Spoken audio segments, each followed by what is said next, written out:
Bonjour à tous, j'espère que vous allez bien ce matin avec cette neige qui tombe, je vois derrière, c'est super joli, tout le monde se retourne, classique. Bonjour à ceux qui sont dans la salle du haut. Alors je ne sais pas si parmi nous ce matin il y a des grands fans de mots croisés ou de Scrabble. Mon père et ma mère jouaient beaucoup au Scrabble et c'est vrai que moi j'étais nul, mais bon j'ai appris beaucoup de mots. Alors ce matin j'aimerais vous partager un mot, certains vont se dire comment ça s'écrit, le mot vicissitude. Vicissitude, mot contre triple, au Scrabble. Je ne sais pas si vous connaissez la définition de ce mot. Succession d'événements bons et mauvais, ou mauvais, et en particulier ensemble des événements malheureux qui affectent l'existence humaine. Succession d'événements bons ou mauvais, ensemble des événements malheureux qui affectent l'existence humaine. Les aléas de la vie. C'est ce dont nous allons parler aujourd'hui, dans le livre de l'Ecclésiaste.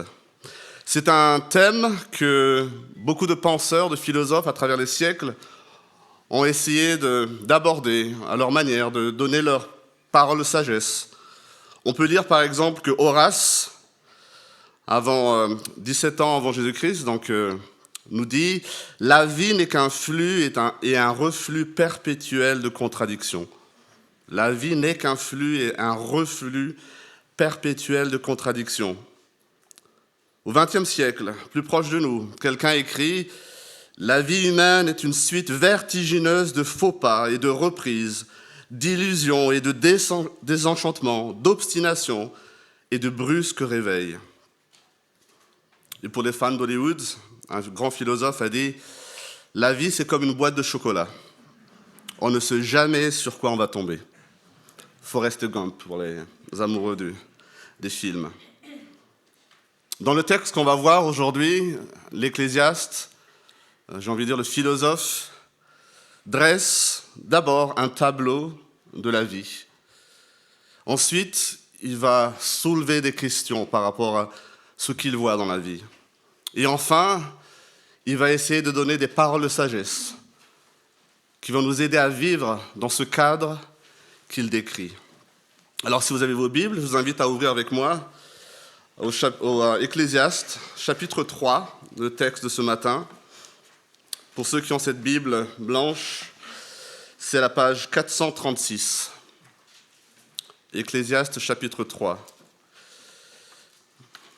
Je vais vous lire la parole de Dieu. Il y a un moment pour tout et un temps pour toute activité sous le ciel. Un temps pour naître et un temps pour mourir.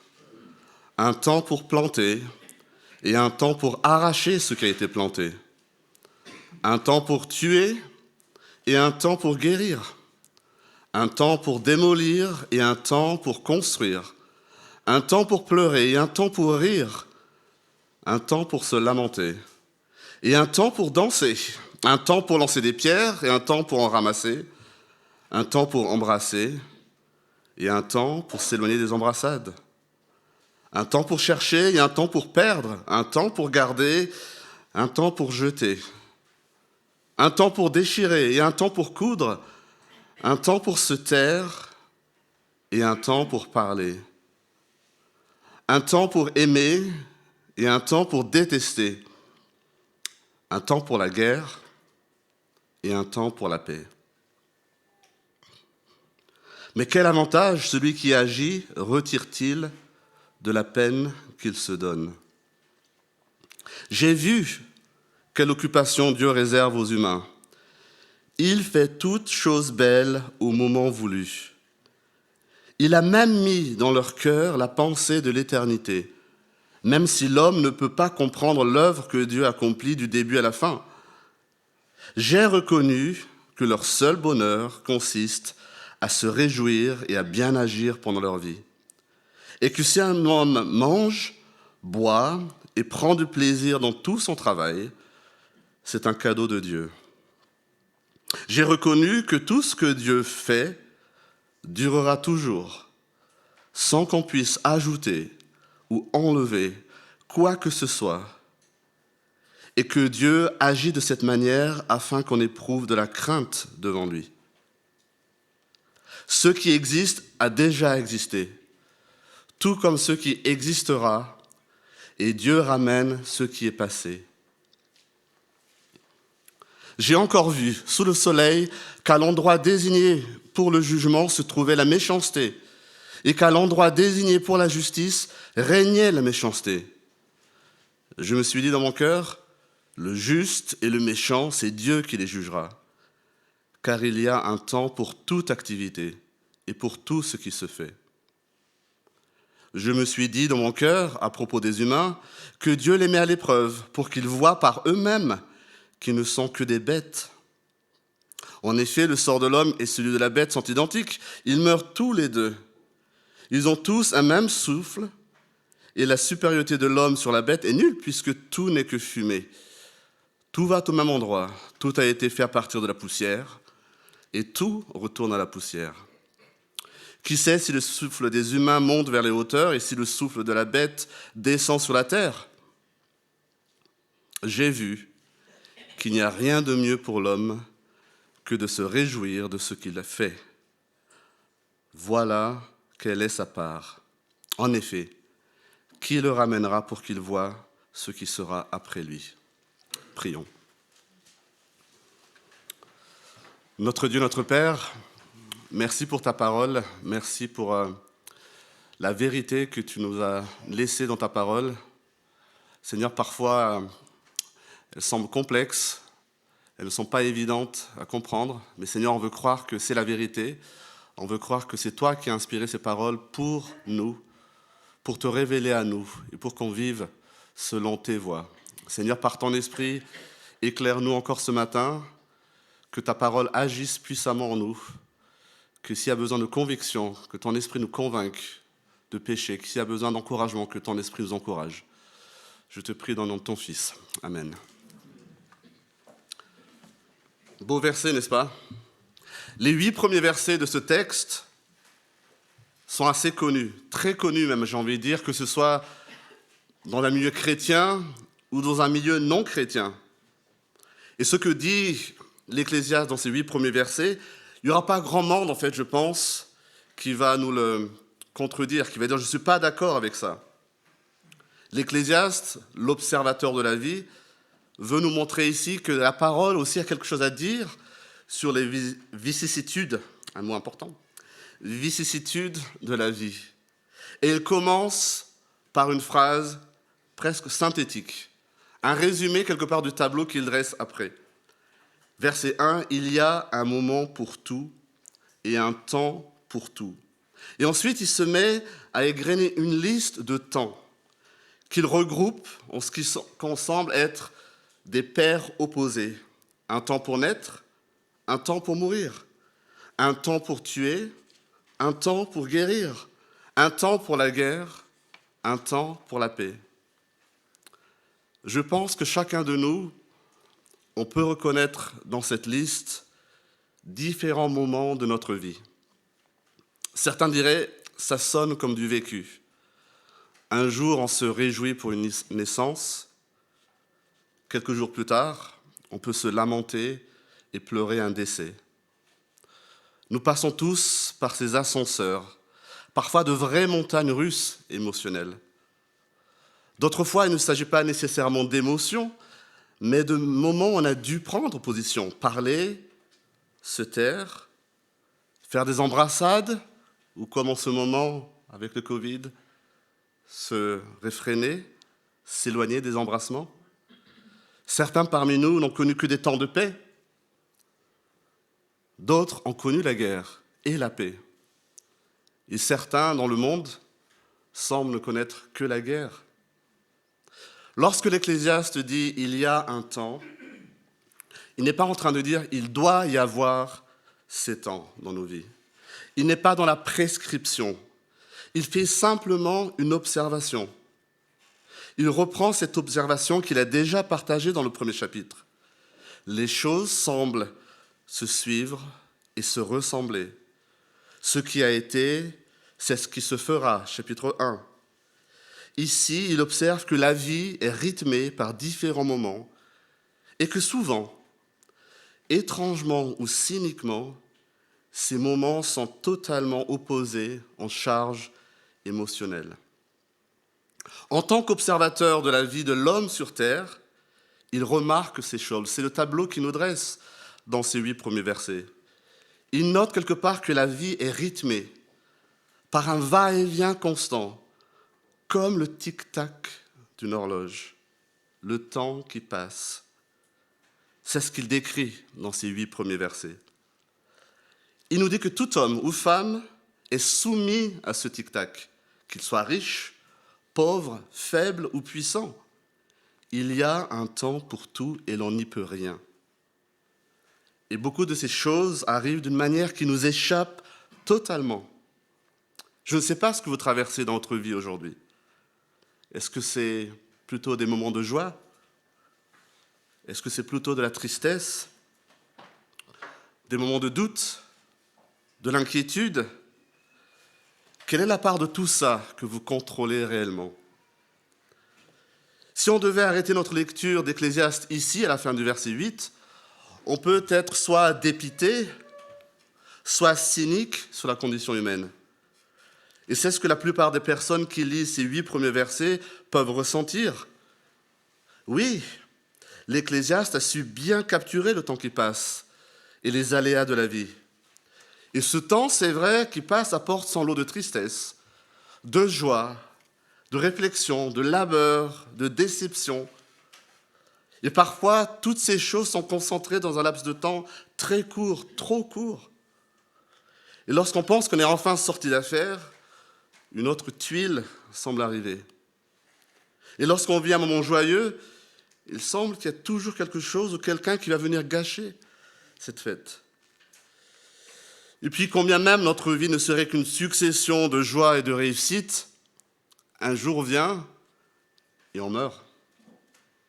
Et en fin de compte, on n'y peut absolument rien. C'est comme ça. Ce sont les vicissitudes de la vie.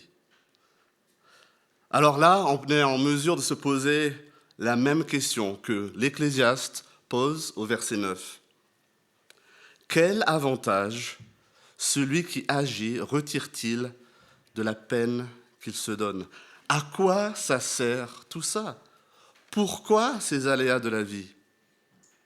Remarquez encore une fois que c'est la même question que nous trouvons au chapitre 1, au verset 3. Quel avantage revient-il à l'homme de toute la peine qu'il se donne sous le soleil? Alors ici, l'auteur met moins l'accent sur l'activité, sur ce qu'on fait, il met davantage l'accent sur ce qu'on vit. À quoi ça sert de se donner toute la peine du monde pour essayer de faire les choses comme il faut, si finalement il y a tant d'éléments de notre vie qui échappent à notre contrôle? Comment vivre ces aléas? Cette question, mes amis, c'est la question centrale de ce chapitre. C'est le pivot de la réflexion, de la pensée de l'Ecclésiaste dans ce chapitre. Toutes ces joies, ces peines, ces plaisirs, ces déceptions, cette vie, cette mort, ces guerres, la paix, à quoi bon? Comment vivre tout ça? Et c'est une question, je pense, qui revient très souvent dans les conversations que nous pouvons avoir autour de nous. Et les réponses des uns et des autres de nos contemporains à cette question sont souvent fatalistes, cyniques. Parfois, on veut juste éviter la question. On fait comme s'il ne fallait pas se poser la question. C'est un peu la réponse qu'on trouve chez Voltaire. Voltaire, à la fin de son livre Candide, écrit « Il faut cultiver notre jardin ». Il faut cultiver notre jardin. C'est une phrase qui m'a toujours marqué lorsque j'ai étudié Candide pour préparer mon bac de français. Je me dis, mais pourquoi? Qu'est-ce que ça veut dire? Il faut cultiver notre jardin. En somme, ce que Voltaire dit à ses lecteurs, après avoir présenté des absurdités de la vie dans tout le livre, il dit, ne vous posez pas 36 questions métaphysiques, ça ne sert à rien. Vous voyez comme le monde est bizarre et étrange. Vous n'avez qu'à vivre. Faites de votre mieux, travaillez, mais ne vous prenez pas la tête. De toute façon, rien n'a vraiment de sens. Il faut simplement cultiver notre jardin. La réponse cynique. Nous pouvons aussi trouver le fameux « mangeons et buvons parce que demain nous mourrons ». Et j'ai découvert il y a quelques années l'expression « YOLO ». YOLO. Utilisée souvent par des jeunes, parfois des moins jeunes, sur le point de faire des choses absurdes, voire dangereuses. Puisque rien n'a de sens et que l'on ne contrôle rien, alors YOLO.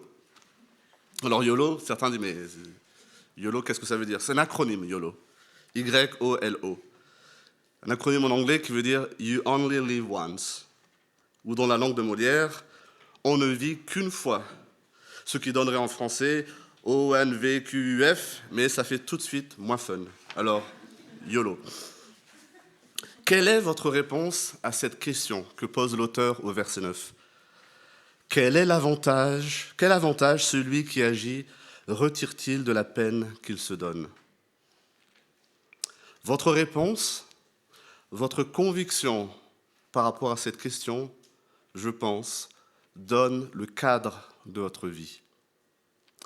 La réponse à cette question donne le filtre par lequel nous voyons les choses et par lequel nous vivons les différentes circonstances de la vie. Et j'ai envie de poser une première question. Sommes-nous toujours cohérents avec la réponse que l'on donne à cette question? Quel avantage celui qui agit retire-t-il de la peine qu'il se donne?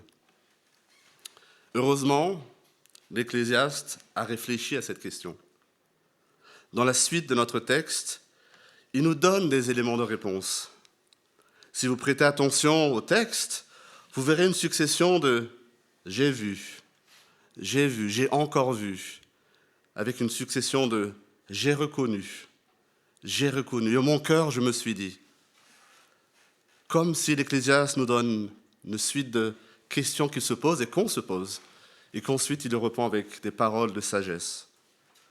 La première parole de sagesse que nous donne l'auteur, c'est que pour donner du sens à ce tic-tac de la vie, c'est la nécessité de reconnaître Dieu. La nécessité de reconnaître que Dieu est Dieu et qu'il fait toutes choses bonnes en son temps. Toute chose vient de Dieu en son temps et Dieu fait toutes choses bonnes en son temps. Les amis, si on enlève Dieu de l'équation, rien n'a de sens. Mais puisque Dieu existe, et j'espère que c'est votre conviction ce matin, si vous êtes là, peut-être parmi vous certains sont encore en recherche, mais la majorité, je pense, parmi nous, pense que Dieu existe. Puisque Dieu existe, il faut lever les yeux vers lui pour comprendre comment naviguer dans ce grand manège émotionnel qu'est la vie.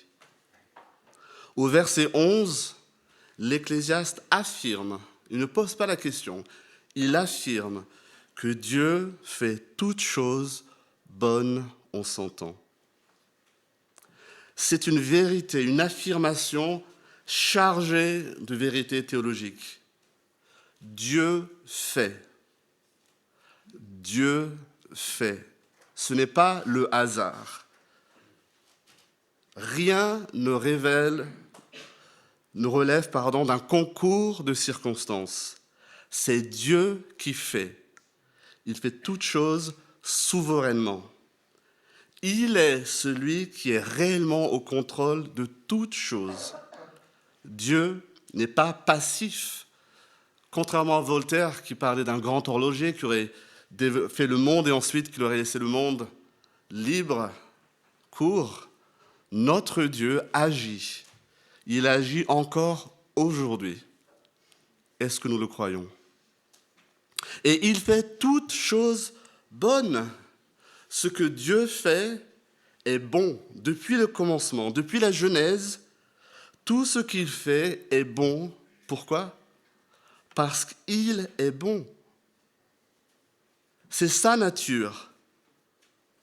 Bien plus tard, dans la Bible, nous retrouvons Paul reprendre cette pensée profonde lorsqu'il dit en Romains, « Du reste, nous savons que tout contribue au bien de ceux qui aiment Dieu. »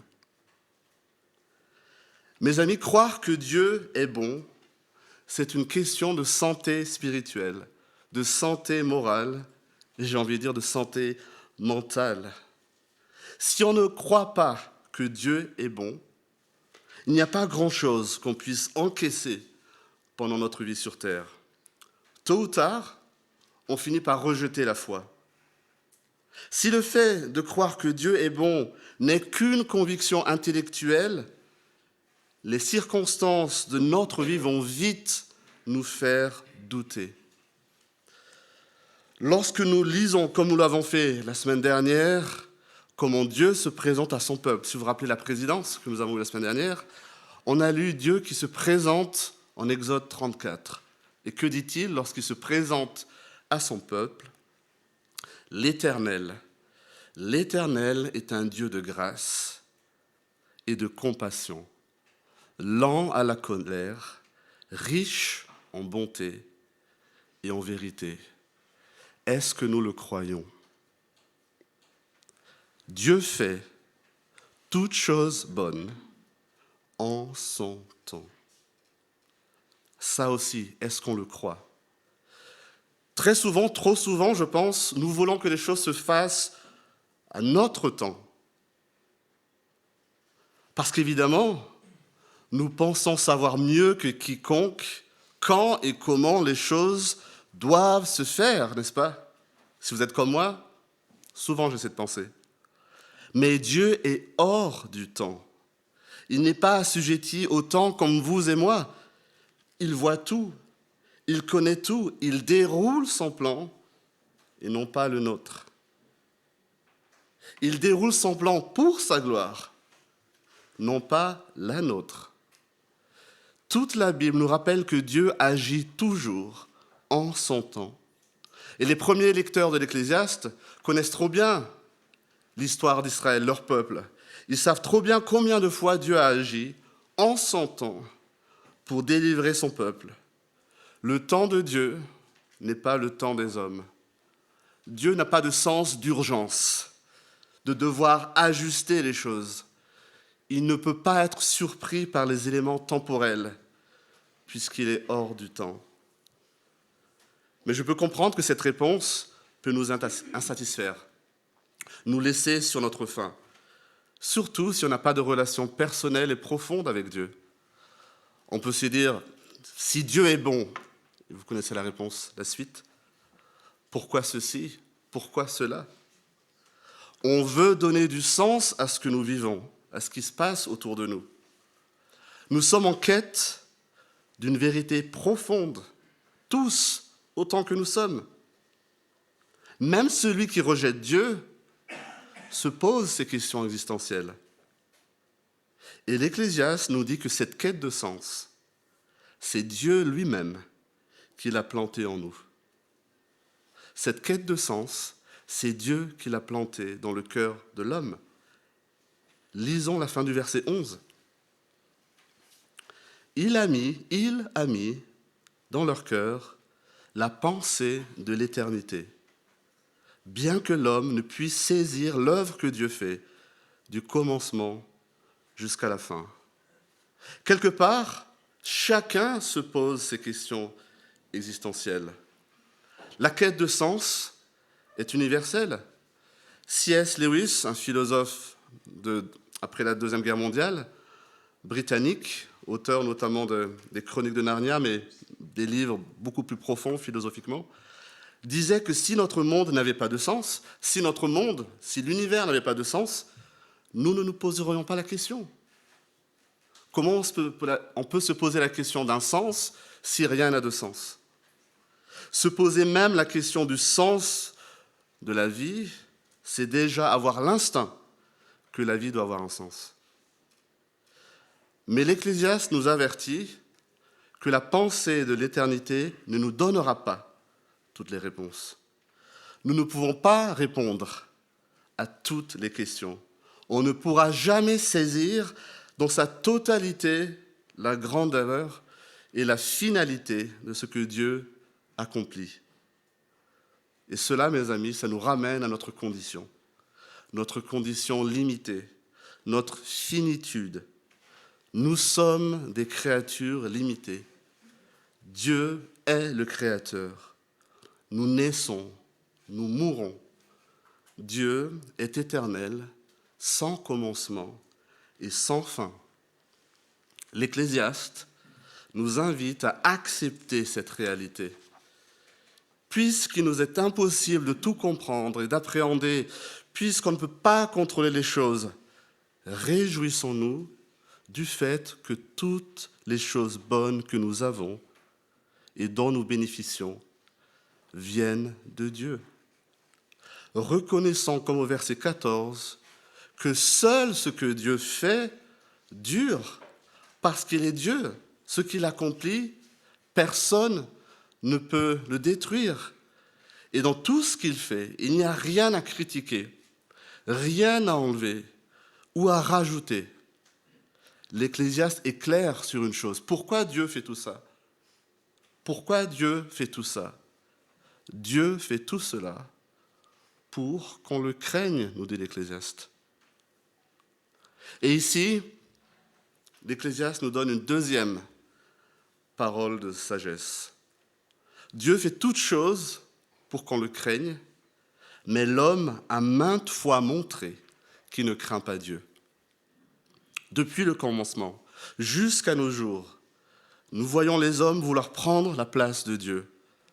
L'homme pense qu'il peut bâtir des choses éternelles. Aujourd'hui, on entend des choses dans la technologie qui font peur. L'homme veut se dépasser, le transhumanisme.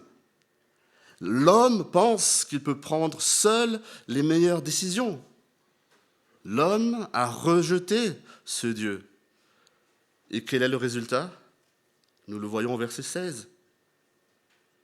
L'Ecclésiaste écrit au verset 16, « J'ai encore vu, sous le soleil, qu'à l'endroit désigné pour le jugement se trouvait la méchanceté, et qu'à l'endroit désigné pour la justice régnait la méchanceté. » Le résultat de cet homme qui rejette Dieu, qui veut être Dieu, faire tout parce qu'il pense qu'il connaît tout et qu'il sait tout, c'est un monde de méchanceté, d'iniquité, un monde sans valeur.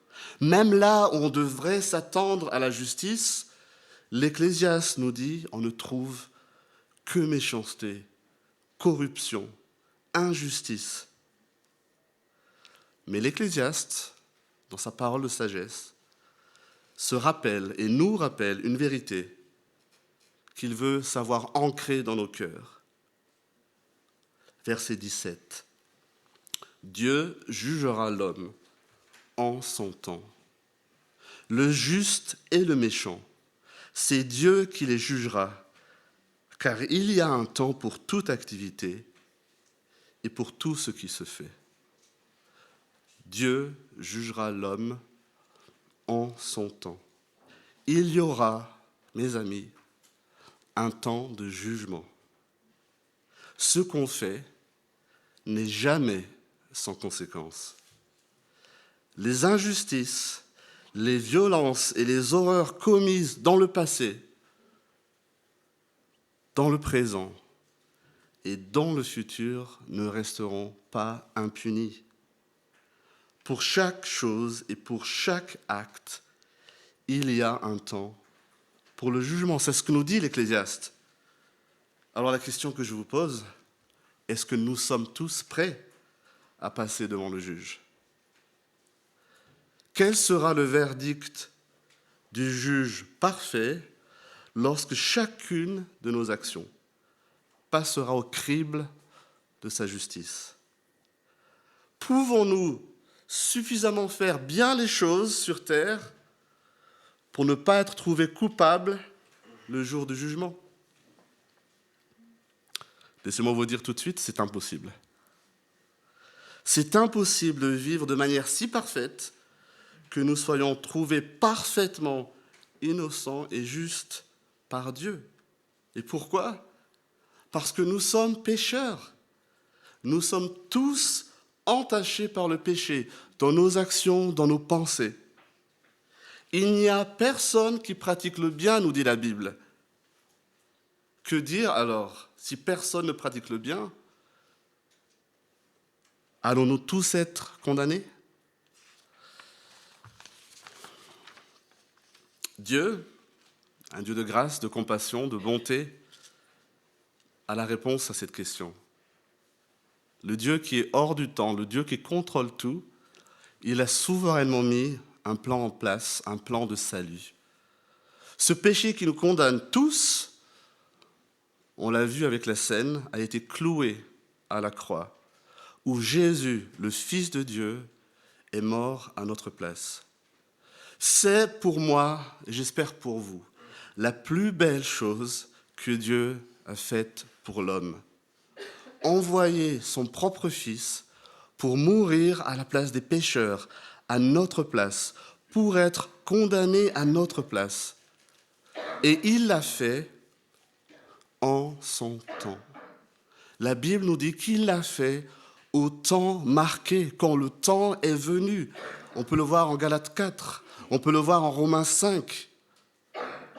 Jésus qui est venu mourir sur terre, ce n'était pas un accident, ce n'était pas circonstanciel. C'est arrivé au moment que Dieu a choisi. Il fait toutes choses bonnes en son temps. Ne seront pas condamnés par ce jugement ceux qui croient à ce plan de salut, ceux qui reconnaissent que Jésus a été condamné, mort à leur place sur la croix. Cette conviction, cette foi sauve du jugement final. C'est ce que Paul nous dit dans Romains. Il n'y a donc maintenant, aucune condamnation pour ceux qui sont en Jésus-Christ. Et toi qui m'écoutes ce matin, où en es-tu? Parce que l'Ecclésiaste nous rappelle, un jour, nous mourrons. Alors nous serons confrontés à ce Dieu parfait, qui veut qu'on le craigne et qui jugera toute chose. Cette fin inéluctable de tout homme, c'est ce que nous trouvons dans la dernière partie de notre texte. Tout le monde va mourir. On lit au verset 20, « Tout a été fait à partir de la poussière, et tout retourne à la poussière. » Devant cette fin qui semble encore une fois montrer que la vie est dérisoire, l'Ecclésiaste paraît cynique en disant que notre sort est semblable à celui des bêtes. Et juste une petite précision ici, ne vous laissez pas assombrir par le verset 21, où on voit dans nos traductions, je vais lire le verset 21, « Qui sait si le souffle des humains monte vers les hauteurs et si le souffle de la bête descend dans la terre ?» En hébreu, il n'y a pas le « si » conditionnel, il n'y a pas cette question de « est-ce que l'esprit monte vers les hauteurs ?» Nos traductions ne reflètent pas absolument parfaitement la pensée de l'auteur ici. L'Ecclésiaste ne se demande pas où va l'esprit de l'homme à sa mort. D'ailleurs, au chapitre 12, à la fin de son livre, il écrit « Souviens-toi de ton Créateur avant que la poussière ne retourne à la poussière », c'est ce qu'il nous dit ici, et que l'esprit ne retourne à Dieu. Donc ce qu'il veut dire ici, ce n'est pas « est-ce que l'esprit remonte vers Dieu ?» L'Ecclésiaste sait pertinemment qu'après la mort, nous rencontrerons Dieu.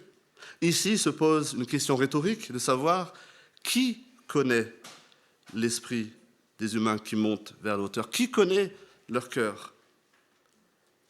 Et dans ce sens, je pense qu'on a la réponse à cette question.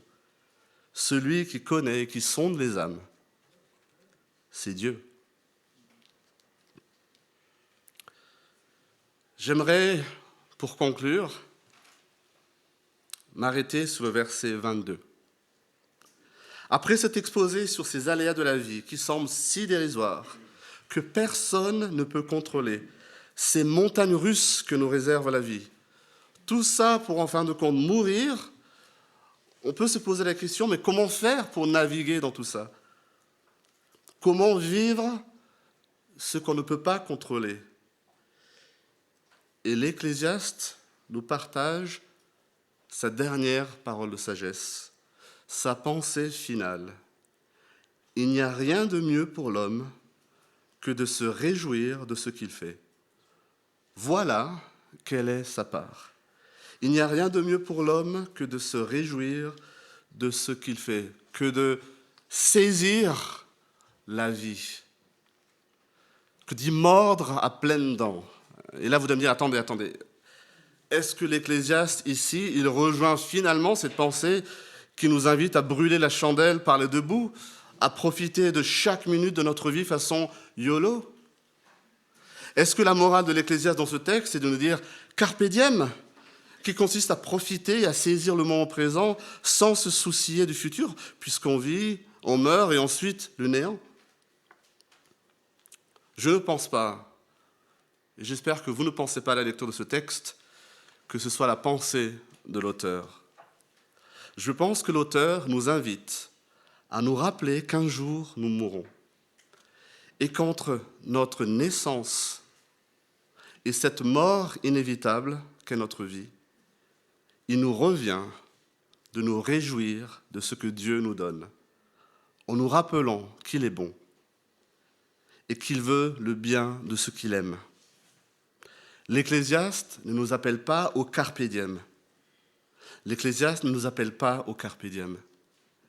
Il nous appelle au coram Deo et à la reconnaissance. Coram Deo, une expression latine qui signifie vivre dans la présence ou sous le regard de Dieu. L'auteur nous invite à vivre pleinement en sachant que Dieu est au contrôle. Parce que Dieu est là, alors on peut vivre les vicissitudes de la vie. Parce que Dieu est là, on sait qu'il permet toutes ces choses parce qu'il est en train de dérouler son plan parfait. Quelle est notre responsabilité? Accepter en toute humilité, avec confiance à notre Dieu, de passer par toutes ces circonstances, parfois agréables, parfois difficiles, en sachant que c'est Dieu qui le permet. Ce n'est que dans la présence et sous le regard de Dieu que nous pouvons accepter et endurer les circonstances difficiles de notre vie, sachant que tout cela concourt à notre bien. Ce n'est que dans la présence de Dieu et sous le regard de Dieu que nous pouvons vivre cette vie abondante que Jésus promet dans l'Évangile. Cette vie abondante qui nous donne déjà aujourd'hui une vie abondante de paix et de joie offerte aujourd'hui à ceux qui sont en Christ et qui va continuer dans l'éternité quand nous plaçons notre foi en Dieu. Mes amis, la question que je posais en début de ce message, c'est comment est-ce qu'on peut vivre nos vies? Comment devons-nous vivre nos vies avec toutes ces vicissitudes? Il n'y a pas plusieurs manières de vivre cette vie éphémère que nous donne parfois tant de peine sur la terre. Soit nous vivons carpe diem, soit nous vivons coram Deo. Soit nous vivons carpe diem, soit nous vivons coram Deo. Il n'y a pas d'autre alternative. Et j'espère de tout mon cœur que chacun d'entre nous ce matin, nous avons fait et nous saurons faire chaque jour le bon choix. Prions.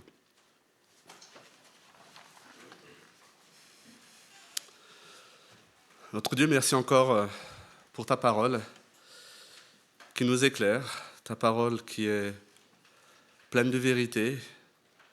Seigneur, tu nous as placés sur cette terre pour un but. C'est toi, Seigneur, qui es au contrôle. Tu as un plan. Seigneur, cette terre n'est pas celle que tu as créée au tout commencement, Seigneur. On vit dans un monde déchu. On vit des choses horribles. Et Seigneur, toi qui es au contrôle, aujourd'hui, nous voulons croire que tu permets ces choses, mais que tu es aussi celui qui est juste, qui un jour jugera toutes choses en ton temps. Seigneur, pendant la durée de notre vie, rappelle-nous, donne-nous de croire que tu es bon. Donne-nous de nous accrocher à cette vérité, Seigneur, que toutes ces vicissitudes ne sont pas sans sens, ne sont pas vaines dans ton plan. Seigneur, tu as un plan parfait qui se déroule. Donne-nous la force d'accepter ce que tu nous donnes de vivre. Et donne-nous de regarder au-delà du soleil. Donne-nous aujourd'hui de vivre la vie abondante en sachant qu'un jour nous serons aussi à tes côtés et nous vivrons pleinement ce que toi tu as toujours prévu pour ta création. Dans le nom de ton Fils. Amen. Nous sommes heureux d'avoir passé ce moment ensemble. Rendez-vous dimanche prochain à 10h30 sur notre chaîne YouTube. Pour mieux connaître notre Église, visitez notre site www.ecegrenoble.fr. Si vous désirez entrer en contact avec l'un des responsables, écrivez-nous à contact@ecegrenoble.fr. Retrouvez les liens du site et l'adresse de contact en description. À bientôt!